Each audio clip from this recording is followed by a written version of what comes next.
Capítulo 5. Como sabía que ocurriría, a fuerza de importunar conseguí doblegar a Jem, y con gran alivio para mí dejamos las representaciones durante un tiempo. Sin embargo, Jem seguía sosteniendo que Atticus no había dicho que no pudiésemos jugar a aquello, y, por tanto, podíamos. Y si alguna vez Atticus nos lo prohibía, Jem ya había ideado la manera de salvar el obstáculo. Sencillamente, cambiaría los nombres de los personajes, y entonces no podrían acusarnos de representar nada. Dill manifestó una conformidad entusiasta con este plan de acción. De todos modos, Dill se estaba poniendo muy pesado. Siempre seguía a Jem a todas partes. A principios de verano me pidió que me casase con él, pero pronto se olvidó. Estableció sus derechos sobre mí, declaró que yo era la única chica a la que amaría en su vida y luego me abandonó. Le di un par de palizas, pero fue inútil. Solo sirvió para que se arrimara más a Jem. Ambos se pasaban días enteros en la caseta, ideando planes y conjuras, y solo me llamaban cuando necesitaban un tercer personaje. Pero durante un tiempo me mantuve apartada de sus proyectos más insensatos, y a riesgo de que me dijesen que era una niñata, pasé la mayor parte de los atardeceres restantes de aquel verano sentada con la señorita Maury Atkinson en el porche de su casa. A Jem y a mí nos había gustado la libertad que nos daba la señorita Maury de correr por su jardín, con tal de que no nos acercásemos a sus azaleas. Pero nuestra relación con ella no estaba claramente definida. Hasta que Jem y Dill me excluyeron de sus planes, ella no era más que otra mujer de la vecindad, si bien relativamente benigna. El pacto tácito que teníamos con la señorita Maury era que podíamos jugar en su jardín, comernos sus uvas, saltar en su glorieta y explorar el vasto terreno trasero, lo que constituían cláusulas tan generosas que raras veces le dirigíamos la palabra. Tan gran cuidado poníamos en mantener el delicado equilibrio de nuestras relaciones. Pero Jem y Dill, con su conducta, me acercaron más a la señorita Maury. La señorita Maury odiaba su casa. Consideraba el tiempo que pasaba dentro de ella tiempo perdido. Era viuda y trabajaba en sus parterres tocada con su viejo sombrero de paja y vestida con su mono de hombre. Pero después del baño de las 5 aparecía en el porche y reinaba sobre toda la calle con el magisterio de su belleza. Amaba todo cuanto crece en esta tierra de Dios, hasta las malas hierbas. Con una excepción. Si encontraba una juncia en el jardín, la rociaba de una sustancia venenosa que, según ella, podía matarnos a todos si no nos apartábamos de allí.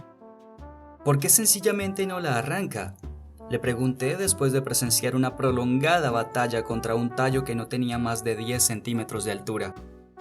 ¿Arrancarla? Levantó las dobladas espiguillas y apretó el diminuto tallo. ¡Diablos! Un vástago de juncia puede arruinar todo un patio. Mira. Cuando llega el otoño, el viento desparrama las semillas por todo el condado de Macomb. Por el tono de su voz, la señorita Maury asimilaba aquel hecho a una peste del Antiguo Testamento. Para ser una habitante de Macomb tenía un modo de hablar particularmente vivaz. Nos llamaba a todos por nuestros nombres, y al sonreír dejaba al descubierto 2 diminutas abrazaderas de oro sujetas a sus caninos. Cuando expresé la admiración que me causaban y la esperanza de que con el tiempo yo también llevara unas iguales, me dijo: «Mira», y con un chasquido de la lengua hizo salir el puente, un gesto cordial que afirmó nuestra amistad. La benevolencia de la señorita Maury se extendía a Jem y a Dill cuando estos hacían una pausa. Todos cosechábamos los beneficios de un talento que hasta entonces aquella mujer nos había escondido. Preparaba los mejores pasteles de la vecindad. Una vez que le hubimos concedido nuestra confianza, cada vez que utilizaba el horno hacía un pastel grande y otros 3 pequeños, y nos llamaba desde el otro lado de la calle: «Jem Finch, Scout Finch, Charles Baker Harry, venid aquí». Nuestra rapidez siempre se veía recompensada. En verano los crepúsculos son largos y plácidos. Muy a menudo la señorita Maury y yo nos sentábamos en silencio en su porche, mirando cómo a medida que se ponía el sol el cielo pasaba del amarillo al rosa, contemplando las bandadas de golondrinas que cruzaban en vuelo bajo sobre los terrenos vecinos y desaparecían detrás de los tejados de la escuela. «Señorita Maury», le dije una tarde, «¿usted cree que Boo Radley todavía vive?» «Se llama Arthur y vive», respondió. Se mecía pausadamente en su enorme sillón de roble. «¿Notas el aroma de mis mimosas? Esta tarde parecen el aliento de los ángeles». «Sí». «¿Cómo lo sabe?» «¿El qué?» Que el señor Arthur todavía vive». «Vaya pregunta morbosa». «Sencillamente lo sé, Jean-Louis, porque todavía no he visto que lo sacaran difunto». «Quizá murió y lo metieron en la chimenea». «¿De dónde has sacado semejante idea?» «Jem dijo que creía que eso es lo que hicieron». «Jem se parece cada día más a Jack Finch». La señorita Maury conocía a nuestro tío Jack, el hermano de Atticus, desde que ambos eran niños. Tenían la misma edad, poco más, poco menos, y se habían criado juntos en Finch Landing. La señorita Maury era la hija de un terrateniente vecino, el Dr. Frank Buford. El Dr. Buford estaba obsesionado con todo lo que crecía sobre el suelo, de modo que se quedó pobre. El tío Jack limitó su pasión por los cultivos a las macetas de sus ventanas en Nashville y se hizo rico. Al tío Jack lo veíamos todas las navidades, y todas las navidades le gritaba a la señorita Maury desde el otro lado de la calle que se casara con él. «Grita un poco más fuerte, Jack Finch», respondía la señorita Maury, «y te oirán desde la oficina de correos».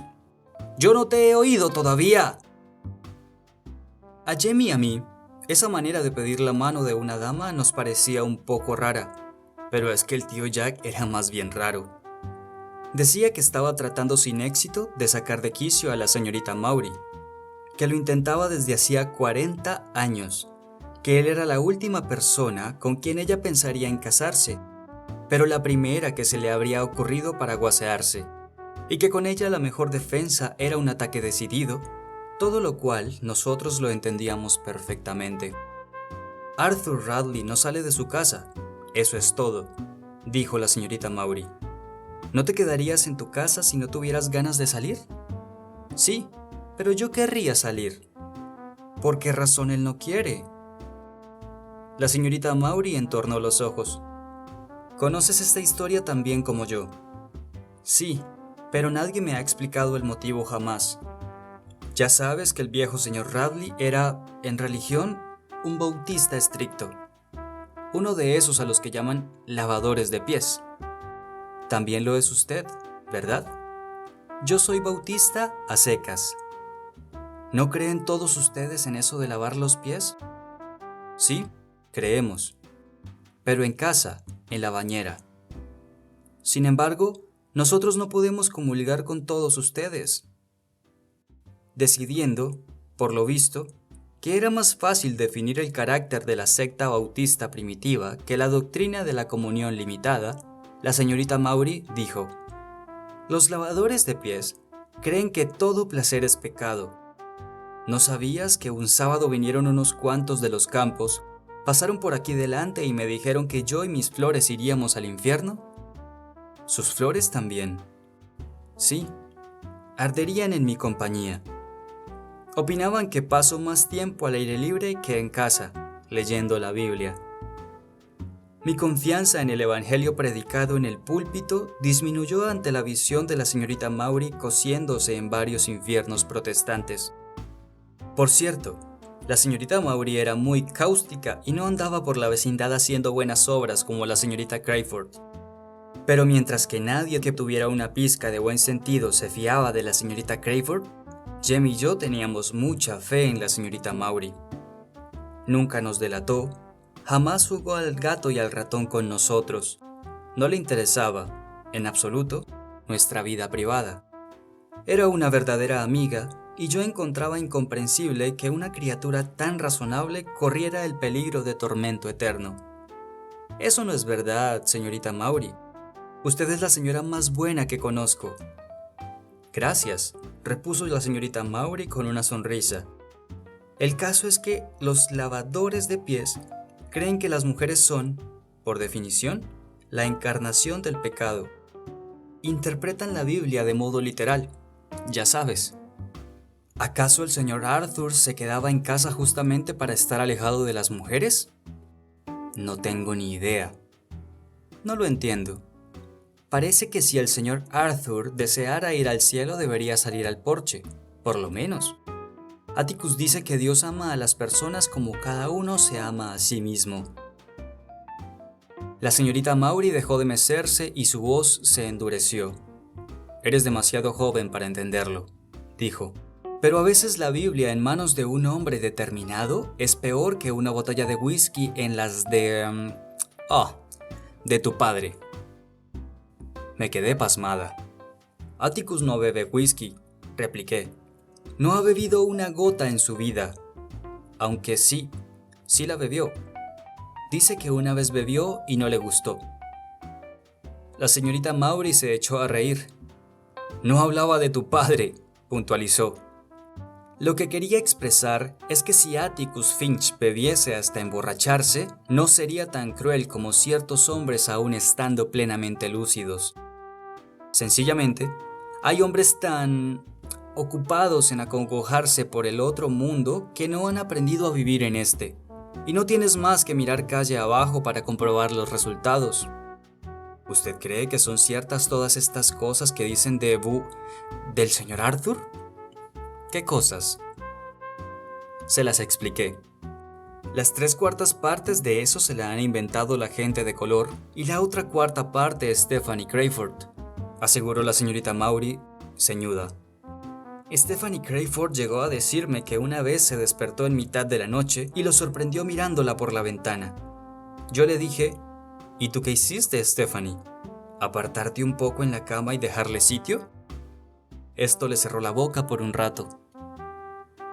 No lo dudaba. La voz de la señorita Maury bastaba para hacer callar a cualquiera. No, niña, prosiguió. Aquella es una casa triste. Recuerdo a Arthur cuando era muchacho. Siempre me hablaba amablemente. Tan amablemente como sabía. Poco importa lo que dijera la gente de él. ¿Se figura usted, señorita Maury, que él está loco? La señorita Maury sacudió la cabeza. Si no lo está, a estas horas debería estarlo. Nunca sabemos lo que de verdad les pasa a las personas. No sabemos qué sucede en las casas, detrás de las puertas cerradas, qué secretos.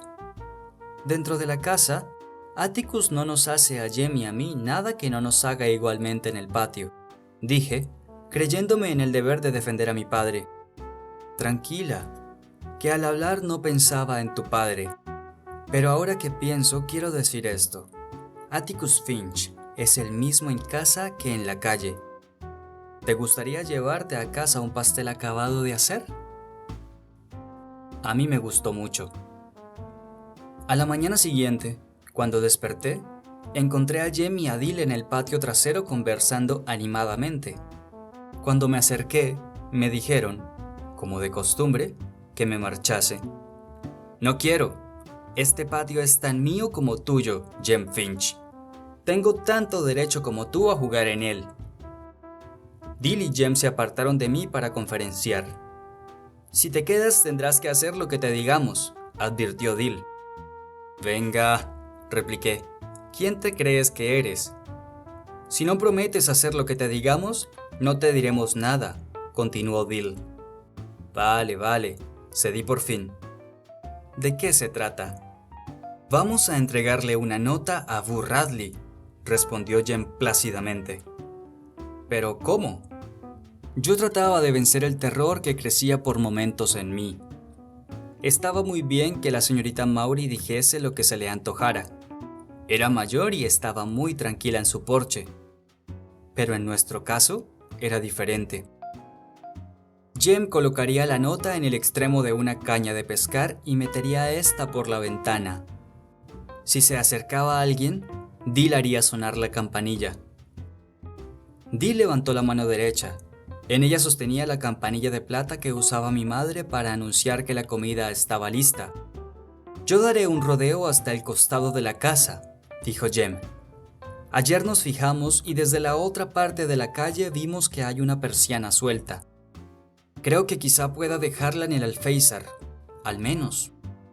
Gemma, ya estás metida en este asunto y no puedes salirte. Continuarás con nosotros. Bien, bien, pero no quiero vigilar, Jem. ¿Alguien estaba...? Sí, vigilarás. Te encargarás de vigilar la parte de atrás de la casa y Dil vigilará la de delante y la calle.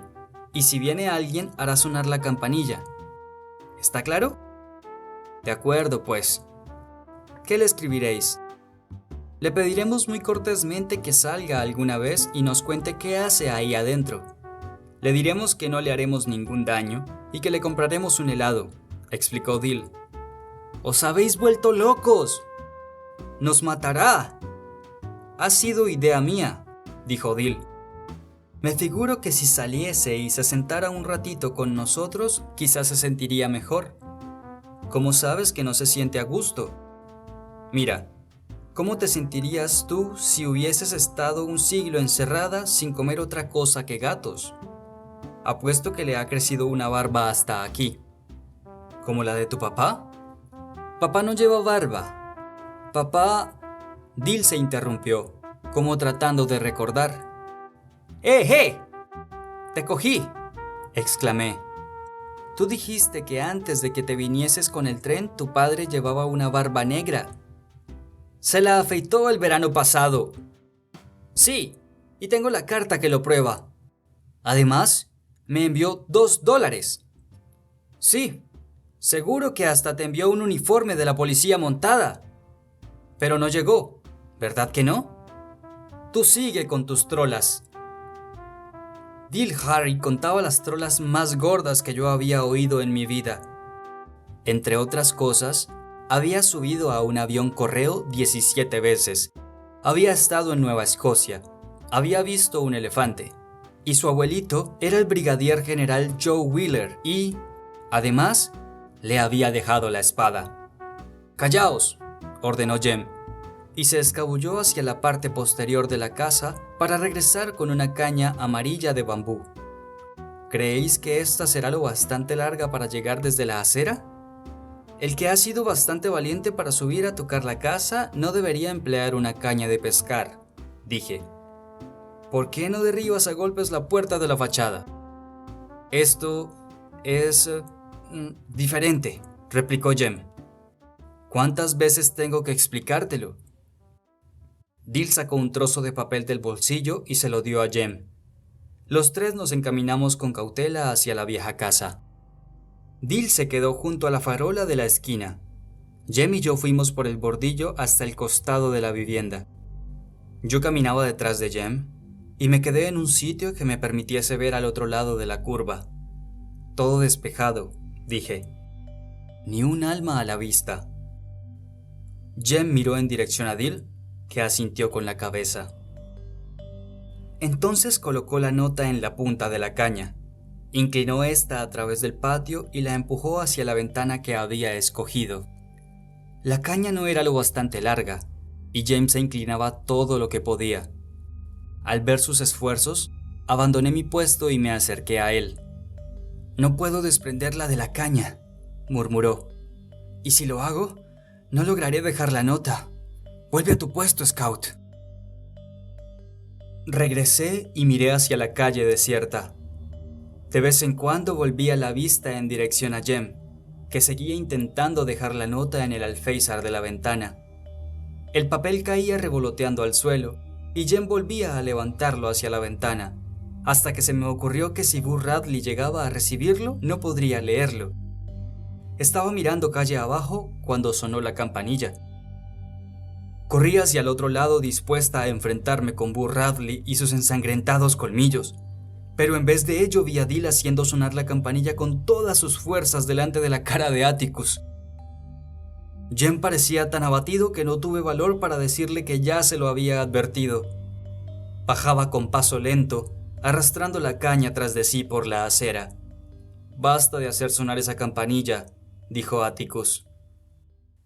Dill hizo lo que le ordenaban. En el silencio que siguió, me dieron ganas de que empezara a tocarla de nuevo.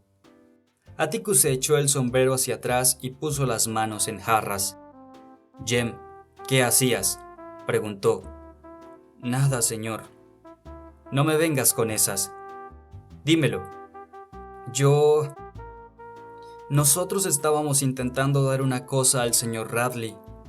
«¿De qué se trataba?». «De una carta, nada más». «Déjame verla». Jem le entregó un pedazo de papel sucio. Atticus lo cogió y trató de leerlo. «¿Para qué queréis que salga el señor Radley?». «Hemos pensado que quizá disfrutaría con nuestra compañía», dijo Dill, pero se quedó sin voz ante la mirada que le dirigió Atticus. «Hijo», mi padre se dirigía a Jem, «voy a decirte una cosa, y te la diré una sola vez. Deja de atormentar a ese hombre. Y lo mismo os digo a vosotros dos». Añadió que lo que hiciera el señor Radley era asunto suyo. Si quería salir, saldría. Si quería quedarse dentro de su casa, libre de las atenciones de los niños curiosos, que era una manera benigna de calificar a los diablillos como nosotros, tenía todo el derecho de hacerlo. ¿Nos gustaría acaso que Atticus interrumpiese sin llamar en nuestros cuartos por la noche? Pues eso era precisamente lo que estábamos haciendo con el señor Radley. La conducta de éste quizá nos pareciese extraña, pero a él no se lo parecía. Por lo demás, ¿no se nos había ocurrido que la manera más educada de comunicarse con otra persona era llamar a su puerta y no intentar meterle mensajes por la ventana? Por último, haríamos el favor de mantenernos apartados de aquella casa hasta que nos invitasen a entrar. Haríamos el favor de no jugar a un juego de borricos como él había visto en cierto momento, y no nos burlaríamos de ningún habitante de aquella calle ni de la ciudad. No nos burlábamos de él, no nos reíamos de él, dijo Jem. Solo... Sí, eso era lo que hacíais. ¿Burlarnos? No, dijo Atticus. Exponer su historia para que toda la vecindad se ría de él. Jem pareció crecerse un poco. Yo no he dicho que hiciéramos tal cosa. Yo no lo he dicho. Acabas de decírmelo, replicó Atticus. Desde este momento ponéis fin a estas tonterías. Jem lo miró boquiabierto. Tú quieres ser abogado, ¿verdad?, dijo Atticus y apretó los labios. Jem decidió que sería inútil buscar escapatorias y se quedó callado. Cuando Atticus entró en casa a buscar un legajo que había olvidado llevarse a la oficina por la mañana, Jem se dio cuenta por fin de que lo habían aplastado recurriendo a la treta jurídica más vieja que existía. Aguardó a respetuosa distancia de los escalones del porche. Vio que Atticus salía de casa y se encaminaba hacia la ciudad. Y cuando se aseguró de que ya no podía oírlo, le gritó: «Pensaba que quería ser abogado, pero ahora no estoy tan seguro».